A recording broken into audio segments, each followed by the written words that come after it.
Hello valued viewers, I hope you're all doing very well and welcome back to Thrustmasters F-16 Skywar competition. Into the semi-finals we go. I've got Bear with me today. Hello Bear. Hi Cap, how you doing? I'm okay, thank you. And what is going on today? It's the semi-finals, right? It's the semi-finals of the Skywars competition and we've got two fun, exciting matches coming up live. Roger. First match. TORO versus TMC, I believe. That's correct. The Art of Warfare, No Strangers to Competition versus the Motley Crew. It's anybody's game today. And there we go. There's the ready. Fight is on with a go, go, go from the controller.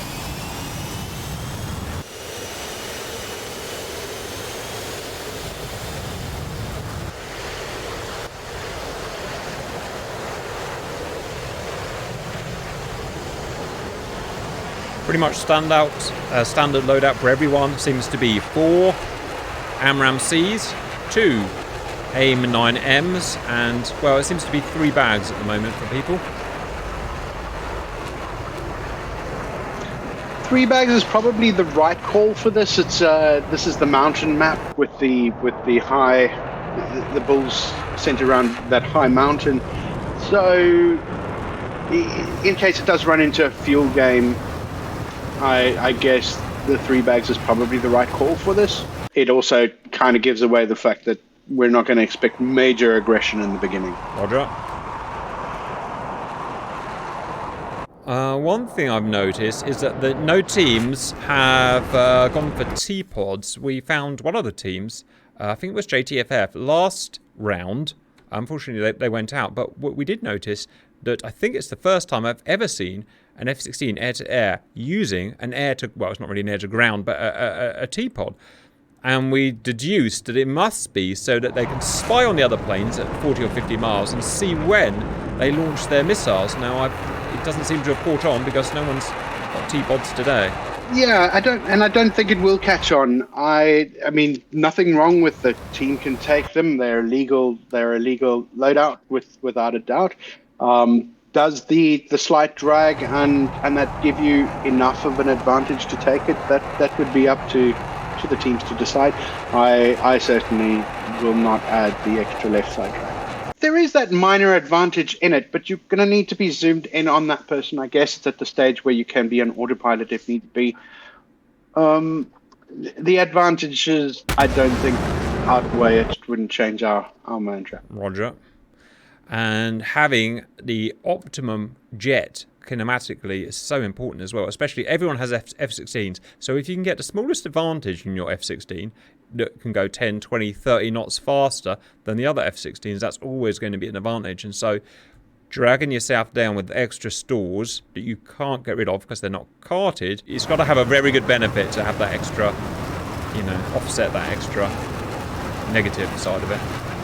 Well, I mean, that too is one of the reasons why some of the teams or some of the players take only wing bags with removing the pylons on the center to get that extra micro little bit of less drag, especially if it comes to the dogfight at the end, because you want to be able to turn around quicker. The faster you can turn around and get your nose on the person, the more likely you have a chance of winning. I never thought about that. So you can dump the fuel tanks on the wings and you can dump the pylons. So those pylons are carted, right? But there's belly one isn't. I wasn't aware of that. That's interesting. And measured, there is a difference between the top speeds with and without those pilots on. Yeah, and even the weight and all that's modelled. These core game modules are just hyper detailed in how they're modelled, aren't they? Yeah. 56 miles away, they would be within the sort of velocity range. At the moment, we can expect the first round of missiles to come out fairly soon, within the next 5 to 10 nautical miles. Both teams spread out. TORO a little bit more spread out. TORO very high at 41,000, 42,000 foot, equal to by Kingston at 42,000 and Dobber just under 40,000 at 39. Roger. A missile out red, course 6 at about, I'm guessing, 40-ish miles. Straight into a offensive crank. Margot missile out at 38 miles. going straight into a crank. Kingston and Dobber haven't fired. Kingston's fired now may go at 37 miles. He's going to go into a crank. Looks like Kingston and Dobber are going to cross in a crank. Red and Mago are going to go the opposite ways. Right, let's check the missile speeds, which are very important. Obviously, 2,000 knots for this missile here. Going on Kingston. Kingston's missile. Did Dobber fire? Dobber didn't fire. That's an interesting... Dobber didn't fire, but also notice the TMC are maintaining the altitude where TOR have dropped down 20,000 foot in their cranking and that. Kingston's now got the missile warning and he is going cold. It's a fast missile. I'm awfully worried about that. It's a 1,700 knot missile. I think he's realised he's got to go full of cold for that. It's now 1,500 knots. Oh my god, this could be an upset. 1,400 knots. 1,300 knots. 1,200 knots. Go on, Kingston, run! Kingston's an old friend of ours, so I'm going to vote for him. But don't worry, they can't cheat. Look at that. It's Roy and he's chuff. We've got a big delay on the stream, viewers, so you couldn't cheat even if you wanted to. Wow, I'm not sure he knows how lucky he was there. Dobber, same thing. 1,200 Very, knots. very, very close. So, yes, they chose to stay up high, but then they lost their 20,000 foot in it. Paul both hot back in. Kingston extremely lucky there. That same with with Dobber. It shows how important that initial shot is, viewers. Blue fired higher, faster, further, got those initial shots in, then cranked. When they were cranked, Red couldn't fire because they were out of Wes. So it was a better start but like Bear said, Blue gave up their KE.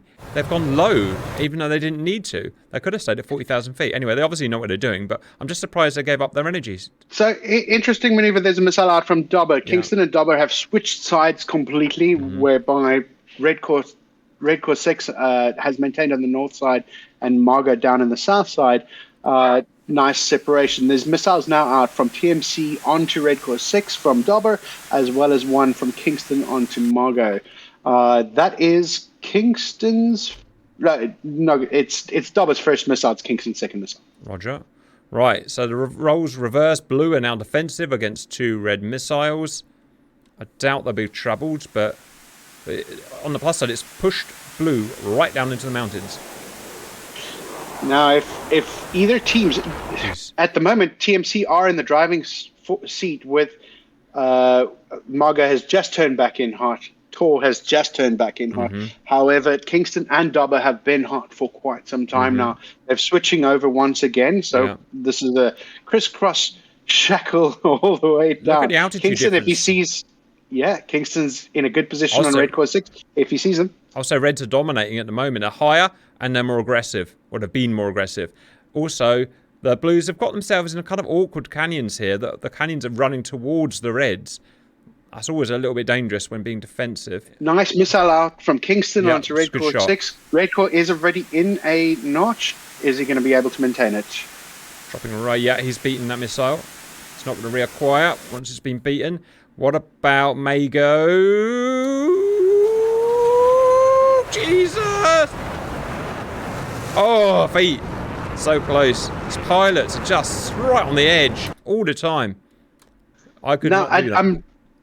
I'm loving what's happening with TMC now. Kingston now going back towards Dobber, and he has Margot off his nose, where Dobber now has Red Corps 6. So even though Kingston didn't have a need to turn cold because no missile was fired at him, he's now turned around and he's now got Margot off his nose. They're in a beautiful position to dominate. Kingston just needs to see Margot. Margot needs to, I think he's got his eye on Dobber. I think it's like an off-axis chainsaw where you're chainsawing into, I don't know. It's just, they know what they're doing anyway.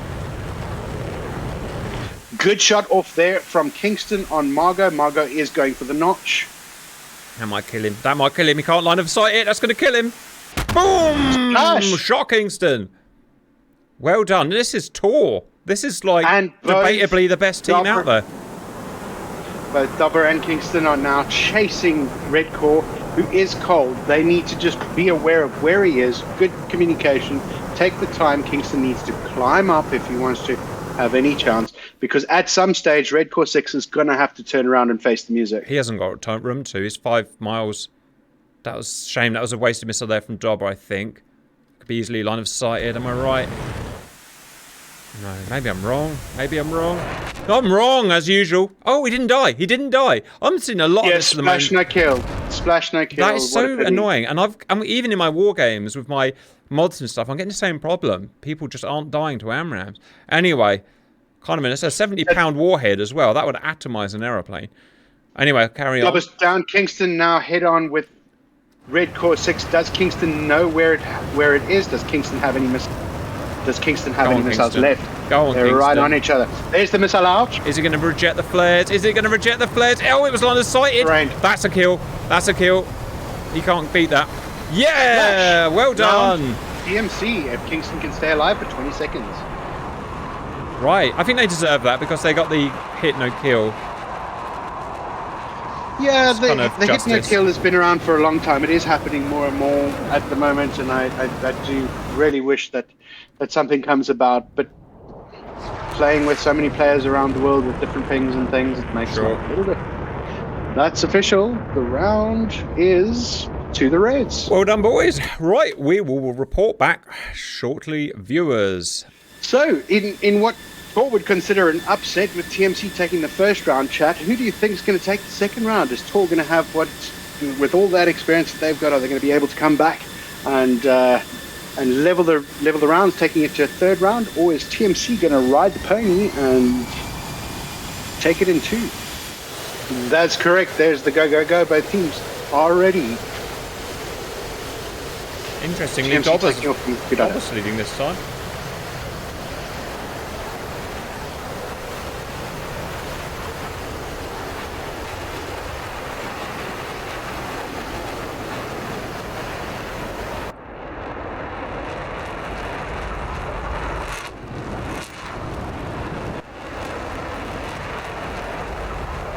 Something piqued my interest of what you were saying earlier, and that in these competitions, like we were saying, it's it's serious stuff. I mean, it's a game still, but it's there's prizes to be won, and so people take it very seriously. And you were saying that some teams still operate with F-15C as their favoured aircraft. Now, the way F-15C is modelled in DCS doesn't have any data link or anything that you need to operate in a theatre like this, whereas F-16C, F-18, they have the data link and the more upgraded systems. How on earth can anyone operate in an F-15C in DCS competitively?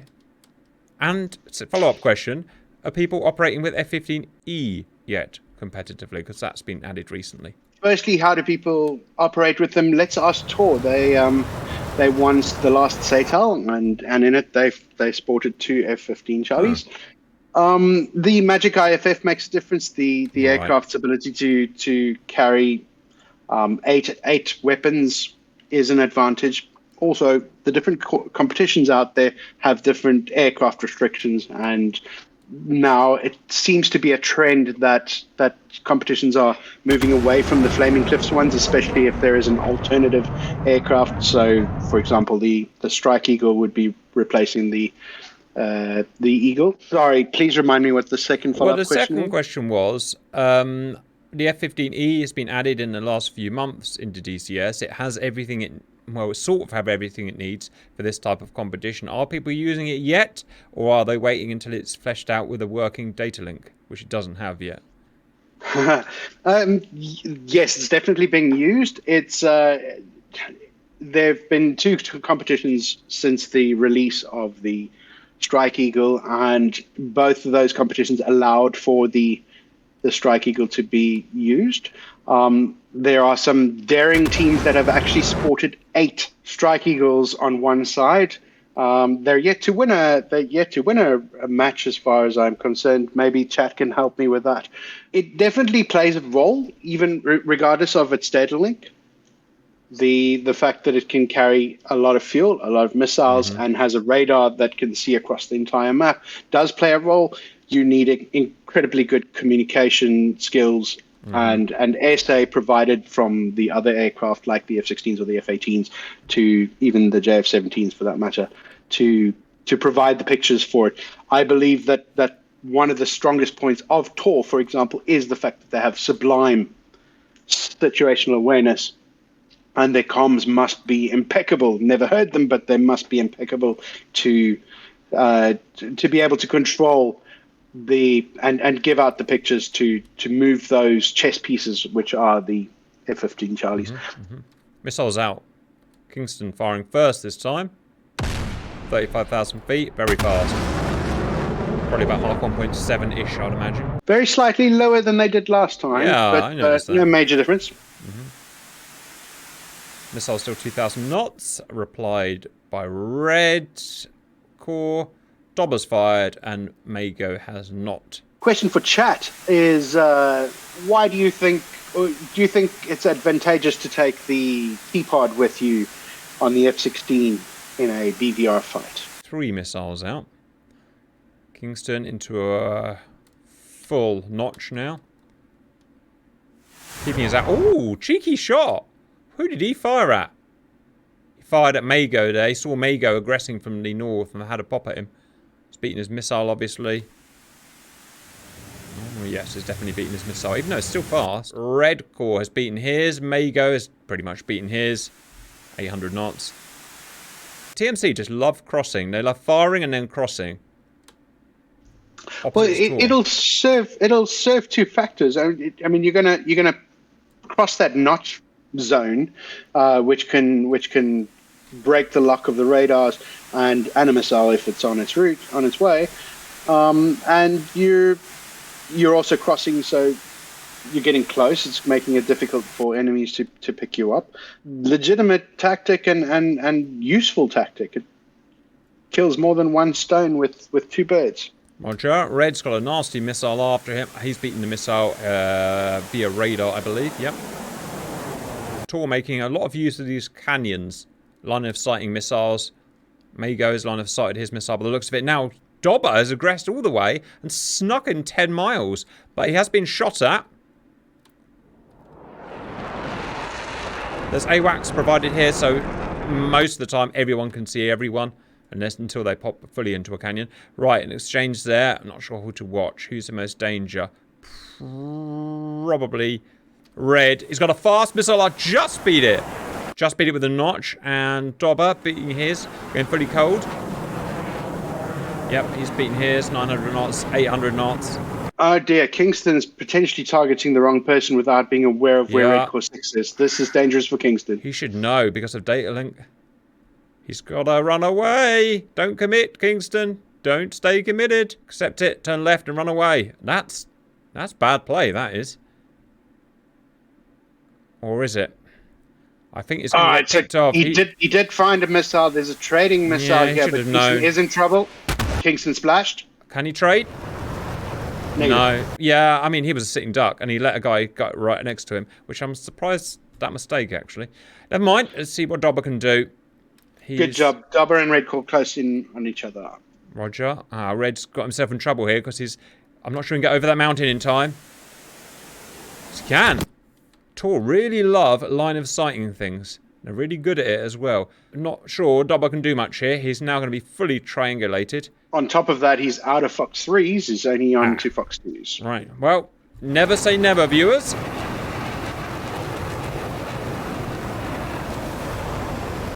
Yeah, he's out. And boomy. And TORO take the second round. Beautiful comeback from Red Corps 6. We're going into round 3 with a very nice, strong comeback from TORO there. Third and final round. Punch it, boys. Well, they might not be boys, but you know what I mean. Doesn't look like any change to the loadouts. Still 4 Fox 3s, 2 Fox 2s, 3 bags. Yeah, I mean, you'd have to be pretty crazy to have anything other than this.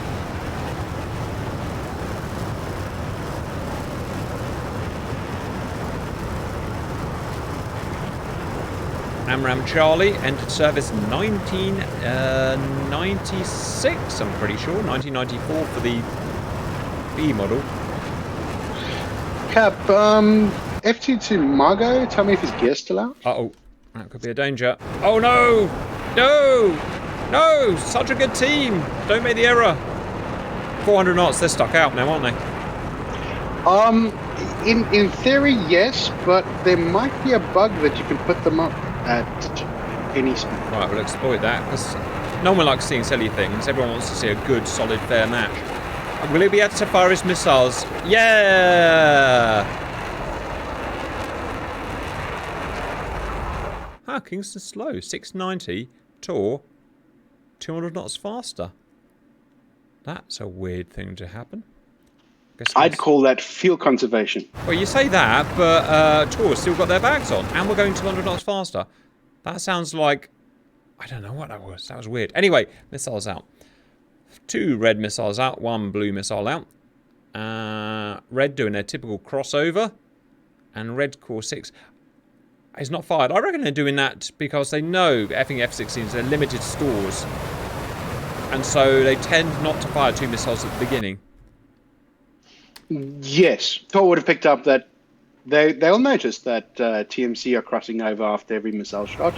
And that puts them in an advantage. Now, Red Corps, I am certain, will pick up at some point fairly soon that there's no missile out on him. So he would be able to maintain a hot aspect, although there is a missile on him. I didn't even see that one come off.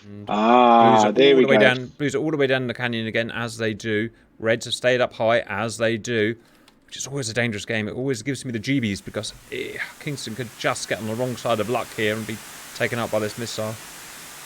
Okay, but now Dobber, for example, who doesn't have a missile on him, has realized at this point, hang on, I've been here, there's been no beep beep beeps, it's time to turn in. And now he turns in and he has the advantage on Red Core 6 because he's got the height, he's got the speed. He needs to find him and shoot the missile into his face. Ideally, that's where I like to shoot the missile bear. And bang! Kingston just outrun at his by pure power. Right, close-in missile. There's the missile off on Dobber. 14 miles. Dobber. Red just not firing. Why is he not firing? Has he lost his trigger? I think he's just being smart, or trying to be smart at least. Right, is he going to beat this? Can anyone see him? Where is he? Where is he? Can't see him. But it's close. It's right on his Bootimus Maximus. He's being taken out. Too conservative. Slash. Should have had missiles out of Dobber. So that's exactly what I was referring to about the fact that when you notice that the other team hasn't fired, it's time to press.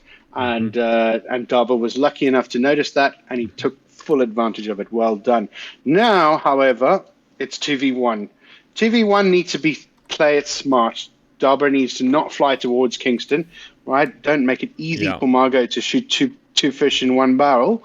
They need to figure out where he is, so Dobber can now relay the fact that he's got a missile on him to Kingston, and hopefully they can work together as a team to take it out. Come on, underdogs, let's do this thing. Yeah. Kingston's coming in as he should. Angels 40, Mark II.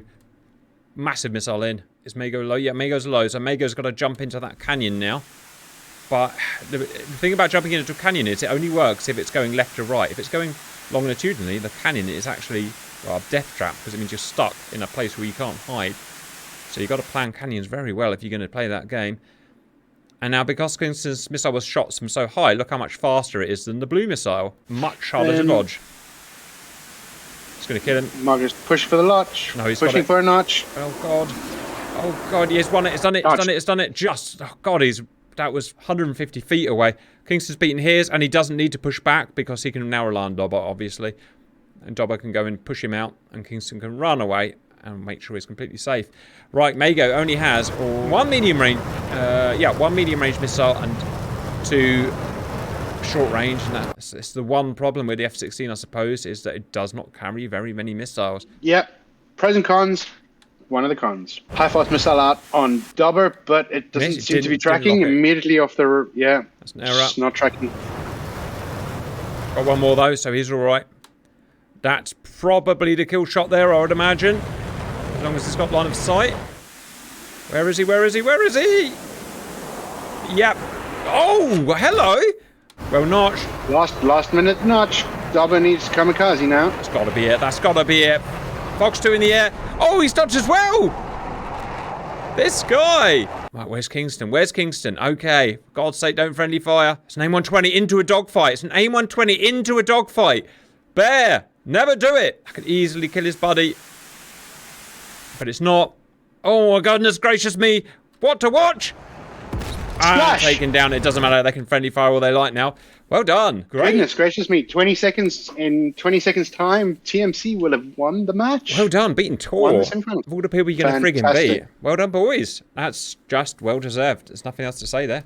Welcome back, viewers. Second battle of the day. It's Toro versus NMS. Toro, Bear, are Spanish? They are the Spanish matadors. Hey, and NMS, I think, were Greek and Polish, at least the guys that we had. That sounds correct. Greek and Polish, yes. Bear, would you rather fight in a, because we've got some time to burn, an area like this, or a big mountainous area? And I said time to burn, but they're taking off, so I take it back. Cap, I'm a fan of the mountains, but we fight where the fight takes us. So you can't just stick to one terrain. You've got to practice over the water, over the flatlands, over the valleys, and the mountains. If I can choose, mountains. I would say Blues, this time round, have the advantage. Obviously, the team swap, so it doesn't matter. But Blues have that extra mountain, whereas Reds have very little cover to hide behind, if you see what I mean, on their side of the map. Yeah, I'm familiar with this area quite well. We fly it a lot, and there are minor hills and things like that to the southeast of the combat zone, which can play a bit of a role, but it's much of a muchness. It's not going to make a major difference. Yeah, players are going to choose: do we want to brave it and go into the water? The water scares a lot of people because they often have their textures low. Yeah, right. And same. Mm-hmm. What's interesting about this match is there's a different shape in the ingress for both teams compared to the previous match. Toro have split, and yeah, like we were saying, NMS are Siamese twins, or have their Siamese twin moments, don't they? Remind me what the real tactic is called of staying together. I've forgotten. Resolution cell. No missiles out yet. Not sure why. Oh, 30 miles, Bear. Clearly a different tactic. These pilots know something that we don't. There's NMS now splitting up. Now they've sorted their targets and choosing. First missiles out from Perox and Aspar of Toro. 28 miles. That's a really close for a first shot. Now, interestingly, Red have not fired. Red have not fired. Sure, yes, they have. One missile beaten already from Blue. Could have been a bad lock from Aspar, that missile that was already lost. Midnight's NMS missile going in for Aspar. Aspar into the notch now. He's going to continue cold. Missile is rather slow. Wow, what a strange start, viewers. So used to seeing everyone slugging that first shot in at 40 miles. Something very different. All right. Change is welcome as a holiday. Yeah, and everyone's pretty much down on the deck. Pyrox is the highest at 9,000 feet. Red, I think, of going into a chainsaw because they've kind of split 10 miles. Midnight missile out. Yeah, Pyrox now needs to see Midnight, but he's choosing to evade. He's going cold, so both Toros are now in the cold position where Midnight is hot and Loki is hot, but Loki is 10 miles behind, 12 miles behind. Good position now for NMS to pounce. NMS must take advantage of the situation. If Midnight can get a missile out on Aspar, he will be in the driving seats. Roger, look how close we've got. 6 miles. There's 6 miles, and everyone is down on the deck, and no one can see each other. Loki's going to go hard to try and pop a missile down on them. Oh, Midnight, it's a dangerous game, Bear. It's a dangerous game, and he's just been seen at 4 miles, and that's... Missile from Pyrox. Can he line of sight? Can he line of sight? No, he can't. He's a dead man. That was so dangerous. Such a dangerous thing to do. Loki's got a shot on Aspar. Aspar returns a favour with another one coming back at him. Missile defeated on both fronts. Right, poor old Loki. Now, Loki, if you remember, in the previous battle that they did, actually came back from a 2-1, I think. No, actually, I may have that wrong, but he did very well in whatever he did. You're correct. They not only did they come back from a 2-1, but they also came back from losing the first round. So it is a case of it's not over until the fat lady sings. Another trade. Look how low they are on the deck. The problem with being so low on the deck is the air is extremely thick. The missiles don't travel as far. You burn more fuel. It's a completely different game, and that's why they're also so close. So, we see Aspar's heading north here. There's pointless these two being together. They need to separate. One attack the guy from one side and pincer him, and that's exactly, of course, what they're going to do now. And Loki is now fully pincered, so even if Loki did take on Pyrox, Aspar's going to come and get him from the side. But let's see. And Loki has unfortunately worked his way out to the open flats of the sea, so he's now got no cover. But he didn't have much choice. He was fully squashed in. All he can do now is run out to sea and burn his fuel away and not really have much hope. Yeah, he's given up pretty much. Ooh. Oh, no kill! No kill! Hit, no kill. Good. And another one. So sad. That is such a shame. Something happened there. Was that a delayed or desync missile? I don't get it. I've seen that several times now. Anyway, Blues win. Yeah, I just found it strange that they... Midnight, I think it was, did that charge at the beginning, and he just charged headlong in. So maybe he didn't know they were so close, because maybe they were off data link because they were so low. Welcome back, viewers. Second round, we have Toro in red, and we have NMS in the blue, and they've got their lovely skins on this time. In fact, I have a theory there. I think NMS lost for two reasons. One, they weren't wearing their nice liveries. Two, I personally think they had the flatter terrain, which was, I think, a bit of a deficit, whereas Toro had the slightly higher mountains. And I wonder if that's going to be reversed. I don't know. But it's definitely because of the liveries anyway. All right, we're off. Have gun, will travel. And they are travelling. And they have a gun.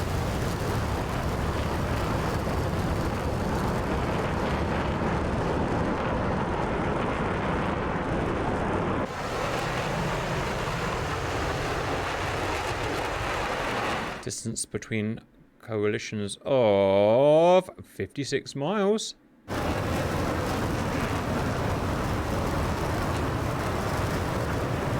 NMS splitting.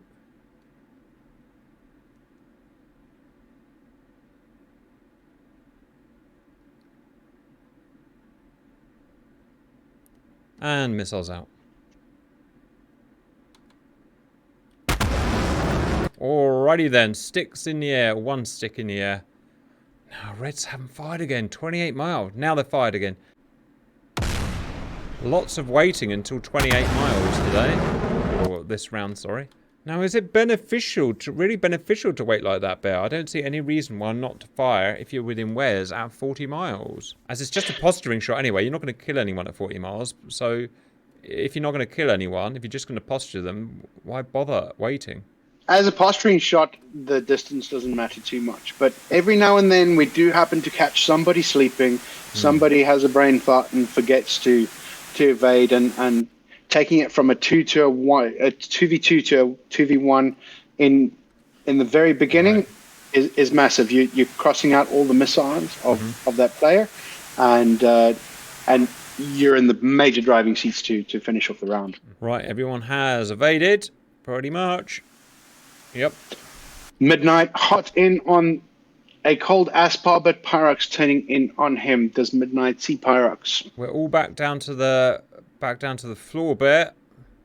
Highest sky is 8,000 feet. 15 miles between these guys. Pyrox hot. Midnight kind of cranking right. Blue set up nicely for a chainsaw. Not sure where Midnight's going. Somewhere. Midnight's, I mean, he's now 60 off gimbal off the nearest bandit. So what's going on there? He may be chasing a ghost. He's turning in now, or he's trying to maintain a notch. He's trying to notch so that he's making it harder for Pyrox to lock him up. But now he's turning cold. The fact that they're on the deck means he's got a good chance of survival if he at least evades quick enough. Dodged into the missile. Jesus Christ. I got the heart going, viewers. That was very, very, very close. So, yeah, the only thing I think that Midnight was doing there was trying to maintain a notch, making it harder to be locked by the enemy. Midnight now chasing two cold bandits with Pyrox again turning hot slowly. Loki He's in a notch. He's trying to support his buddy Midnight. They need to. Midnight, look, Aspar is off your nose. 2 miles. Both teams hyper aggressive. Absolutely no messing around. Someone's going to get hit here. It's going to be Pyrox. Can't do much about that now. Splash, Pyrox. Good kill, Loki. Loki on Pyrox from that's where the aggression pays off, I guess. Now Midnight needs to spot Aspar, who's right off his nose. They're basically co-op. There's the missile out. This should be a kill. Splash, Midnight. Well done. NMS do it again. They come back in the second round like they did in the first match. And there's that jinxed blue side. Well, viewers, there you go. I mean, both matches, NMS have been both rounds here, NMS have been so aggressive, sending a guy just slamming in low level, trying to get within 4 miles for that killer shot. It didn't pay off first time. This time, it did pay off. Interesting. Welcome back, viewers. Third round, 2 matches, 3 rounds each. This is a value for money stream. But having said that, it doesn't mean that NMS don't have it in them. They have the ability. They did it last time. They did it in their last match in the quarterfinals, where they had lost the first round and then came back to win the next 2. So it's they did. It's definitely in them to do it. Any team can win it. So from this position, NMS are trying to make it a little harder for TORO to lock them up or individually sort them, whereby the gap between Pyrox and Aspar is not sufficient enough that just one of them can get a TWS lock on both of them and take it out. There's a missile from Pyrox onto the group and a missile from Aspar onto the group. In fact, there's missiles all around. This is the Oprah Winfrey of missiles at the moment. Everybody have one. Difficult to tell who shot from the NMS side. Could have been a TWS from one each. With a sort, they do seem to be tracking individual pilots. So anybody's game. The first posturing shot. So everybody goes from 40 back down slowly to the ground. They were really fast shots on those blues. There's a definite advantage for speed and initial shot, viewers. And blues were going much faster. And look how quickly those missiles troubled the reds. Whereas the blues were never really troubled. Tactically, does that make much difference? Not really sure, to be honest. But I'd rather be shot at by a slow missile, I can tell you that. Oh, no missile, for sure. Loki clean and heading in first. Midnight also clean, but taking his time to get back in. Pyrox, again, very quick. That man he's cold, and I look at him again, and he's hot again. So he's everywhere where you want to be. He manages to turn around very, very quick. Pilots need to be very, very careful of not losing too much speed when they change direction from cold to hot. Big fault of lots of new pilots is they end up flying cold and then turning and losing all their speed coming back in. You want to try and keep the speed on the aircraft. Good shot out from Loki. He's also high. At least they're maintaining some altitude now. Yes, I noticed. Split S from Pyrox, so he is fairly safe with that missile. Should be able to outrun it. Midnight taking a shot from the northwest to southeast, probably on Aspar. Blue are together. Range. That's awkward for blue. Jesus Christ. They are squeezed into a box. Well done for Loki for getting that great position. And will it make any difference? I don't know. Everyone's fired on everyone. Yeah, trading missiles from the 2 pairs, Loki on Pyrox and Midnight on Aspar. Loki's in trouble. Well notched. Loki's pushing for that notch. Well done. Pyrox going to outrun this missile now. Can he do it? 1,000 knots, 900 knots, 850 knots, 800 knots. Just outrun. Jeez, that was close. Oh, but blues are squeezed. They're squeezed. Oh, brilliant tactics from red. Again, will it actually make any difference, though? Oh, Loki's been fired on and did not fire back. That's a massive problem for him. And he's in a line of sight here. No, he can't. He can't beat that.